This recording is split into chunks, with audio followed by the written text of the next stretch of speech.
All right, welcome back to the Tool World Podcast. I'm your host, David Ju, and I'm here with Master Ju. Hello, Mr. Ju. Hello.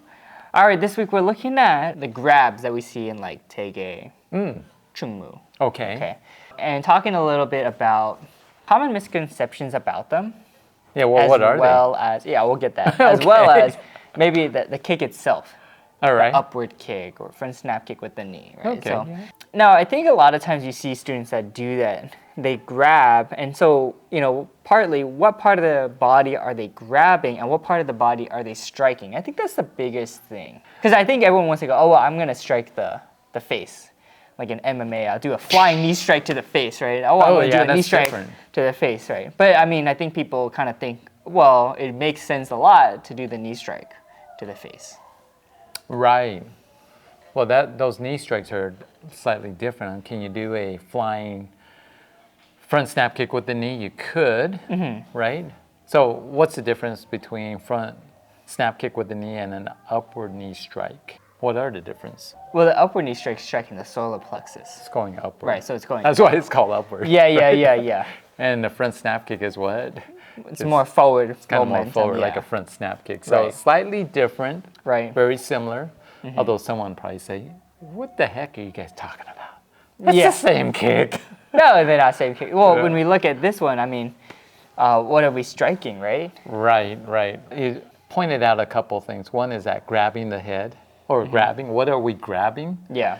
Because sometimes you see people put their hands up like they're grabbing their shoulder. It's like too wide. Or they grab it with the thumbs are out. Like they're grabbing their choking neck. them, right? Exactly. Or they're putting their hands behind. Actually, I would say the most common one is most people want to choke them. They choke them, from the beginning. When they first learn that pattern. Yeah, so I think, and that's where we demonstrate in our Tool World Plus videos where we talk about some of these things, but we're doing it on our podcast. If you're going to do an upward knee strike with the knee, you're going to place your hand behind the neck, the head, but probably closer towards the neck, just bending their head down.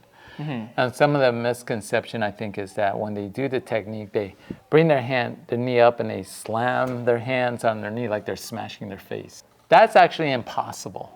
Right. It is possible, but it's impossible if you think about the pattern itself. Okay. And so why is that? Well, if you think about like Chungmu, you're in an L stance and you move into the walking stance and you bring your hands up to grab the head or grab the back of the neck. And you're in this walking stance and you kind of like bring that knee up and you're pushing your hand down. Well, it's actually too close. There's no way to actually, if you actually got a person, there's just no way to hit them in the face. Okay. You could, however, do that if I took that walking stance and I took a step back and I'm holding him. And I took that left leg step back to give me some distance. And then I could actually bring my knee up and hit him in the face in that way. Okay. But that's not what's happening in the pattern. It does not ask you to go back, take a step back, and then execute the knee strike. It's just upward knee strike, right? When you do this, you bring that knee up, it comes straight up, and you're pulling in towards you. You're kind of moving in as well. And then you push down. So if you look at if you were to do the pattern itself, the hands would go maybe from a 45-degree angle, like a knife hand strike or something.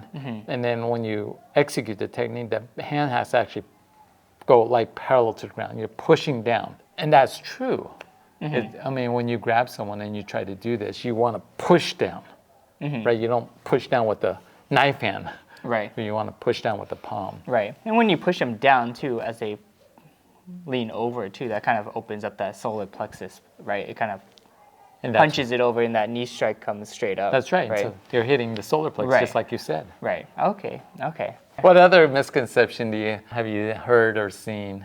No, I would probably say that's the biggest one. What is the area that you're striking, and then how are we delivering that kick? It's kind of interesting because in the patterns, we only do that like twice. Okay. We do that in TKD and Chungmu, and it's always with the right leg as well. I never noticed. Right, and then as well, you also, in both those patterns, we're slipping from a L stance to a walking stance position. To set you up. Yeah, so you have to be at a certain distance in order to execute this kind of technique. Right. No, that's a good point because you'll see that both of those patterns, you go from the L stance to the walking stance. Right, and the L stance is shorter. Should be shorter. Right, so if I go walking stance, low block, and then I try to do the grab, I'm probably too far based on that distance. Unless right? you move into yeah, that I have to walking like stance. shift That's why forward. Yeah. Right. Yeah. Okay.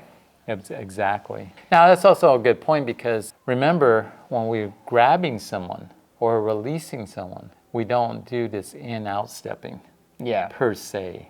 Right. In-out stepping helps with the sine wave, and in-out stepping helps with power. Okay. And so when we're grabbing someone, we don't actually have to do that. However, if you look at like Chung Mu, I say there's a slight in-out stepping.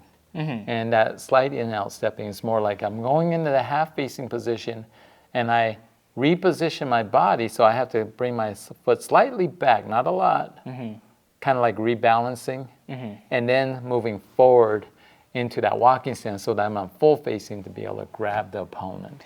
No, I think that's a valid point. I mean, then it goes back into the in-out stepping. Right, we see sometimes people go in and then it's like they were doing twin straight fingertip thrust or something, or twin straight fingertip, flat fingertip thrust or something. Right. Looks like it's too much power. You don't need that. Not when you're grabbing. But that's not what we were talking about, was it? Right, no. That's a knee strike. All right, so just final thoughts here. It's kind of interesting because when you look at like Jung Jong, that's a front snap kick with the right knee versus like TKD, which is an upward kick. And the positioning is a little bit different. So the upward kick, we're grabbing behind the head. We're at a close distance, right? And then we're bringing the opponent down, that knee's coming up, right? Correct. But look at Jung Jong. We're not doing that, but it's considered a front snap kick. So can you go over why is that one a front snap kick and not considered an upward kick? Okay, so in Jung Jong, you're doing a pressing block. Right. In the walking stance. And you're blocking a knee strike itself. Right. You're and blocking then knee you're strike. like pushing the knee off to the side, or you pull that hand back. Yeah. And the leg is shooting straight forward. It's not Right. upward because, well, he's already standing straight up. To do an upward strike, the body position he's got to be kind of leaning down. I blocked his leg, but how am I going to get his body? Because he's kicking forward. Right. His body's upright. Right. How am I going to get his body to go down? The only way I would be able to do that is to grab him and then pull him down.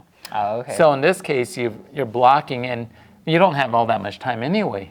You Yeah. block that kick, and you just throw that knee straight in front because he's already throwing a front Yeah. snap kick with the knee as well. Right. That's why you blocked it until you're pushing that off to the side and you're throwing that kick. So that's the reason why it's got to be a front snap kick with the knee and not an upward kick. However, I think you could, but that's not the pattern, where you jump up and you make that knee go straight up towards his face, and it's Right. going upward, right? Yeah. Right. Like you see in MMA or like Right. Muay Thai or something like that. Right. But I don't know that. Well, they're very similar, upward and so you look at those flying knees. If you take a slow motion, sometimes it looks like it's straight forward. Sometimes it's kind of like I'm coming up in an angle. I think it depends on how far away from your opponent you are, right? If you're farther away, you're jumping into it. It's gotta kind go of that more more forward, right? If I'm right. close, it has to go more upwards. Right, and that's the key. The difference between upward kick and Front snap kick with the knee. Okay. Is distance, Right. Okay. direction. Yeah. All right, let us know you guys' thoughts on front snap kick with the knee versus upward kick. As always, don't forget to be safe. Keep training. We'll see you guys next time. Taekwondo.